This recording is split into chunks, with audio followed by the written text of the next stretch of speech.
नमस्कार, मैं doctor Anjali Dubey Gideon history channel में पुनः आपका स्वागत करती हूँ।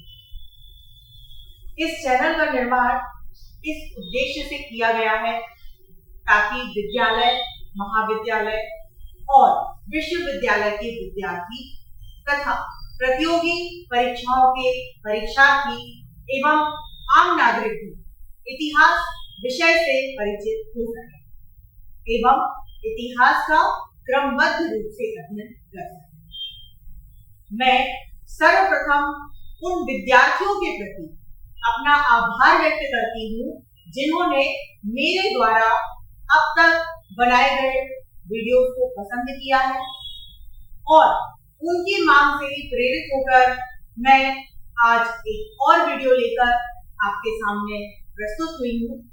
मैं आशा करती हूँ कि इस वीडियो से विद्यार्थी अवश्य ही लाभान्वित होंगे।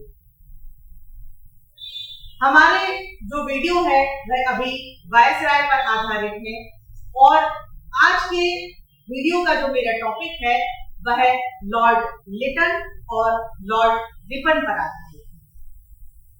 तो आज के वीडियो में हम सबसे पहले चर्चा करेंगे लॉर्ड लिटन।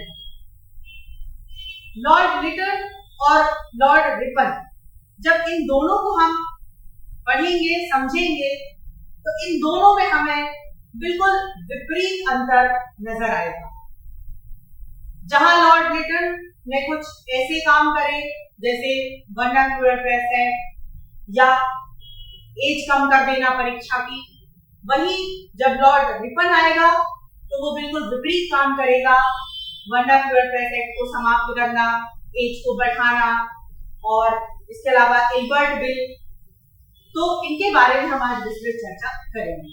तो सबसे पहले मैं बात करूंगी भारत के वायसराय लॉर्ड लिटन पर, जिनका कार्यकाल 1876 से 80 ईस्वी तक माना है। लॉर्ड लिटन को अगर हम देखें तो साहित्यिक जगत में इनको मेरिडिथ के नाम से पुकारते थे। मेरिडिथ के नाम से इनका नाम प्रसिद्ध था साहित्य के क्षेत्र में। लॉर्ड लिटन 1876 से 80 ईस्वी तक भारत के वायसराय के पद पर रहे। लॉर्ड लिटन यद्यपि एक विवादास्पद व्यक्ति के रूप में जाने जाते थे, किंतु इनमें कुछ योग्यताएं भी थी।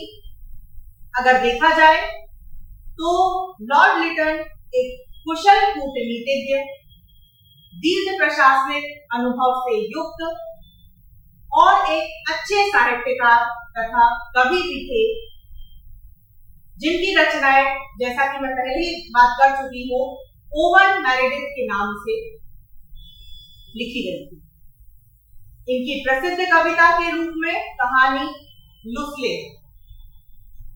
लिटन के दामाद एडमिन लुटियन ने नई दिल्ली के निर्माण में अपनी महत्वपूर्ण भूमिका निभाई थी। यह ब्रिटिश सरकार के हितों का सच्चा संरक्षक था, लेकिन भारतीय दृष्टिकोण से अगर हम लॉर्ड लिटन की बात करें तो उनके जो कार्य थे वह अत्यंत ही अनुचित एवं निंदनीय थे। तो लॉर्ड लिटन के समय क्या क्या प्रमुख कार्य हुए, इनकी हम संक्षिप्त में चर्चा करेंगे। जैसे सबसे पहला जो कार्य था वह था विकेंद्रीकरण की नीति। वित्तीय विकेंद्रीकरण की जो मेयो की नीति थी उसको लॉर्ड लिटन ने आगे बढ़ाया। भारतीय राज्यों से नमक बनाने का जो अधिकार था उसको छीन लिया गया तथा उसे भी केंद्र सरकार के हवाले करके नमक में कर भी बढ़ा दिया गया। लिटन ने आयात कर की अगर हम बात करें तो 29 वस्तुओं से पूर्णतः समाप्त कर दिया था, किंतु निर्यात कर अभी भी जारी है। दूसरा जो प्रमुख कार्य हुआ था लॉर्ड लिटन के समय वह था रॉयल टाइटल अधिनियम।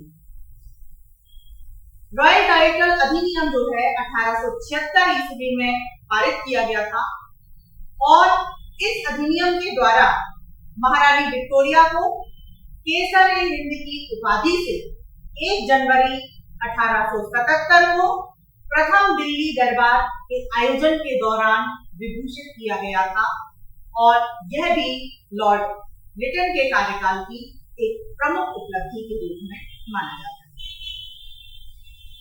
इसके अलावा जो प्रमुख कार्य इनके समय में हुआ वह था vernacular press act. Lord Lytton के समय 1878 ईस्वी में भारतीय समाचार पत्र अधिनियम अर्थात वर्नाक्यूलर प्रेस एक्ट पारित किया गया, जिसके तहत भारतीय समाचार पत्रों पर और विशेषकर जो राष्ट्रवादी थे जैसे सोम प्रकाश, तो इन समाचार पत्रों पर प्रतिबंध लगा दिया गया था, जो भारतीय दृष्टिकोण से अगर हम देखें तो अनुचित। इनके ही कार्यकाल में अगर हम और कार्यकलाप की बात करें तो वह है आर्म्स एक्ट। 1878 में आर्म्स एक्ट पारित किया गया और इसके तहत भारतीयों के जो हथियार थे उनको रखने का अधिकार उनसे छीन लिया गया। तो यह भी एक भारतीय दृष्टिकोण से अनुचित कार्य था। अगला जो कार्य था इनका वैधानिक सिविल सेवा की स्थापना। लॉर्ड लिटन के समय 1878 में वैधानिक सिविल सेवा की स्थापना की गई। इसके अलावा इनके समय में अकाल पड़ा था। 1876 से 78 के दौरान बंबई, मद्रास, हैदराबाद, पंजाब, मध्य प्रांत आदि में हम देखते हैं कि भयंकर अकाल था एवं उस अकाल के कारण जो आंकड़े सामने आते हैं उससे पता चलता है कि लगभग 50 लाख भारतीय लोगों की मृत्यु हो गई। इसकी जांच के लिए 1878 में सर रिचर्ड स्ट्रेची के नेतृत्व में एक अकाल आयोग का गठन भी लॉर्ड लिटन के समय पर किया गया। लॉर्ड लिटन के समय में द्वितीय आंग्ल युद्ध भी हुआ था। 1878 से 80 में द्वितीय आंग्ल युद्ध हुआ और इसका जो अंत है वह गंडमक की संधि से हुआ था।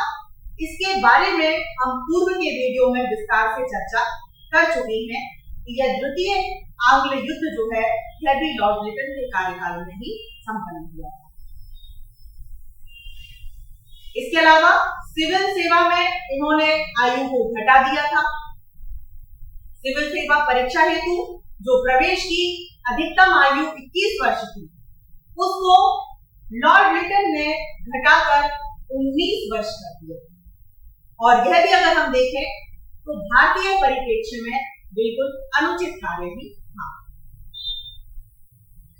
लॉर्ड लिटन ने कुछ प्राच्य महाविद्यालयों की स्थापना भी करी। मुस्लिम एंग्लो प्राच्य महाविद्यालय की स्थापना की अलीगढ़ में, तो यह भी इनके कार्यकाल की एक उपलब्धि के रूप में माना जा सकता है। तो इस तरह से हमने देखा कि लॉर्ड लिटन ने कुछ अच्छे कार्य भी किए, लेकिन ज्यादातर उनके समय में कार्य ऐसे रहे जो भारतीयों के परिप्रेक्ष्य में बिल्कुल विपरीत थे और अनुचित, जैसे वर्नाक्यूलर प्रेस एक्ट या परीक्षा की आयु को घटाना। अब हम चर्चा करेंगे लॉर्ड रिपन। लॉर्ड लिटन के बाद लॉर्ड रिपन भारत के वायसराय बने और इनका जो कार्यकाल है वह 1880 से 84 ईस्वी माना जाता है। लॉर्ड लिटन ऐसे पहले वायसराय या ऐसे पहले अंग्रेज अधिकारी थे जिनके जाने पर भारतीय रोए थे। लिटन के पश्चात 1880 ईस्वी में लॉर्ड रिपन भारत के वायसराय बनकर आए, वहीं ग्लैडस्टोन के प्रधानमंत्रित्व काल का एक सच्चा उदारवादी व्यक्ति था, ऐसा माना जाता है। लॉर्ड लिटन, जिनकी शांति, स्वेच्छाचारिता तथा स्वशासन में पूर्ण निष्ठा थी, जिस समय वह भारत आया था वहां की स्थिति अत्यंत नाजुक थी। लिटन के कार्यों के चलते भारतीयों में अगर हम देखें तो गहरा असंतोष व्याप्त हो गया था उसकी नीतियों के कारण, जैसे वर्नाक्यूलर प्रेस एक्ट। अतः लिटन के बाद जैसे ही रिपन भारत आया तो भारतीयों ने भी उसका स्वागत किया उसकी नीतियों के कारण। अतः भारत आते ही रिपन ने लिटन के जो दमनकारी कार्य थे उनके स्थान पर सहानुभूतिपूर्ण व्यवहार की नीति अपनाई। रिपन ने भारतीयों की भावनाओं का ध्यान रखते हुए लिटन द्वारा पारित अनेक आपत्तिजनक अधिनियमों को रद्द कर दिया और अनेक सुधारवादी कदम भी उठाए। तो अब हम बात करेंगे कि रिपन के कार्यकाल में क्या क्या कार्य हुए। जैसे सबसे पहले प्रमुख कार्य हुआ था कारखाना अधिनियम। रिपन के ही कार्यकाल में 1881 ईस्वी में प्रथम कारखाना अधिनियम पारित हुआ था, जिसमें 7 से 12 वर्ष की आयु के बच्चों के कार्य करने पर 9 घंटे निर्धारित किए गए कि 9 घंटे से ज्यादा आप बच्चों से कार्य नहीं कर सकते। यह एक बहुत अच्छी शुरुआत थी। दूसरा जो अच्छा काम रिपन ने किया था वह था वर्नाक्यूलर प्रेस एक्ट को रद्द करना। 1882 में लिटन के वर्नाक्यूलर प्रेस एक्ट को रद्द करते हुए रिपन ने समाचार पत्रों की स्वतंत्रता बहाल कर दी और यह एक प्रमुख उपलब्धि मानी जाती है रिपन के कार्यकाल। इसके अलावा स्थानीय स्वशासन पर अगर हम चर्चा करें तो लॉर्ड रिपन द्वारा 1882 ईस्वी में स्थानीय स्वशासन की भारत में शुरुआत की गई थी। यह स्वशासन 3 इकाइयों तालुका बोर्ड, म्युनिसिपल बोर्ड एवं जिला बोर्ड, इन 3 इकाइयों में विभक्त किया गया। वित्त व्यवस्था की अगर हम बात करें तो 1882 में केंद्र की वित्त व्यवस्था का विभाजन किया गया था तथा विकेंद्रीकरण की नीति को अपनाया गया। इनके समय में जो प्रमुख उपलब्धि है वह है नियमित जनगणना। लॉर्ड रिपन ने 1881 ईस्वी में भारत की सर्वप्रथम नियमित जनगणना 254 मिलियन लगभग करवाई थी और तब से लेकर आज तक प्रत्येक 10 वर्ष के अंतराल में जनगणना करवाई जाती है। भारत में अगर हम देखें तो पहली जनगणना सन 1872 ईस्वी में हुई थी। तो यह जनगणना का कार्य प्रारंभ करवाना भी रिपन की एक प्रमुख उपलब्धियों में जाना है। इसके बाद अगर हम अकाल की बात करें तो 1883 ईस्वी में रिपन के ही समय में अकाल संहिता अस्तित्व में आई थी। और प्रमुख कार्यों में शिक्षा आयोग है। सर विलियम हंटर की अध्यक्षता में 1882 में शिक्षा आयोग की नियुक्ति की गई, जिसका उद्देश्य चार्ल्स वुड डिस्पैच 1854 के शिक्षा सुधारों का मूल्यांकन करना था। यह भी रिपन के कार्यकाल की एक प्रमुख उपलब्धि है। रिपन के समय में 1881 में मैसूर राज्य को उसके पुराने शासक को वापस कर दिया गया और इनके कार्यकाल की जो सबसे प्रमुख उपलब्धि है वह है इल्बर्ट बिल। 1883 में इल्बर्ट बिल लाया गया था जिसमें यूरोपियों के विरुद्ध भारतीय न्यायाधीशों द्वारा मुकदमे की सुनवाई का प्रावधान, लेकिन यूरोपवासियों के प्रबल विरोध के कारण इसे वापस लेना पड़ा। अंग्रेजों के इस विरोध को हम श्वेत क्रांति के नाम से भी जानते हैं और इस विरोध को श्वेत क्रांति की संज्ञा दी गई है। इस घटना से अंग्रेजों की न्यायप्रियता के प्रति भारतीयों का जो मोह था वह बिल्कुल भंग हो गया। रिपन को अगर हम देखें तो उसको भारत का उद्धारक कहा गया। फ्लोरेंस नाइटिंगेल ने रिपन को भारत के उद्धारक की संज्ञा दी। हम बात करेंगे सिविल सेवा में प्रवेश की आयु की, जिसको रिपन के पहले लॉर्ड लिटन ने कम कर दिया। तो इसमें सिविल सेवा में प्रवेश हेतु जो आयु थी, जो लिटन द्वारा कम कर दी गई थी, उसको बढ़ाकर 19 वर्ष से वापस 21 वर्ष कर दिया गया और यह भी रिपन के कार्यकाल की एक प्रमुख उपलब्धि मानी जाती है।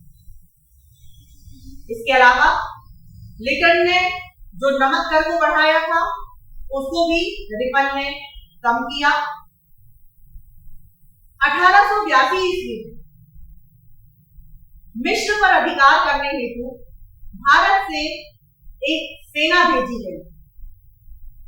तब रिपन ने इसका विरोध किया था और असफल रहने पर समय से पहले 1884 में रिपन ने त्याग पत्र दे दिया। अर्नाल्ड व्हाइटर ने रिपन के विषय में कहा है कि उसने भारत के खो जाने का द्वार खोल दिया। कुछ अंग्रेजों ने रिपन को भारत में ब्रिटिश राज्य का शत्रु की उपमा भी प्रदान करी थी।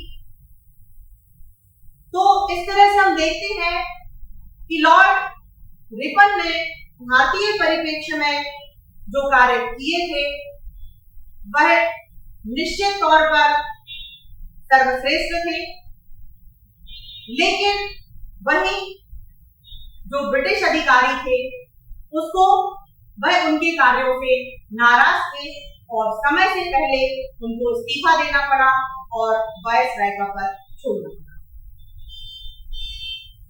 आज का वीडियो जिन संदर्भ ग्रंथों पर आधारित है वे आपके सामने स्क्रीन पर है।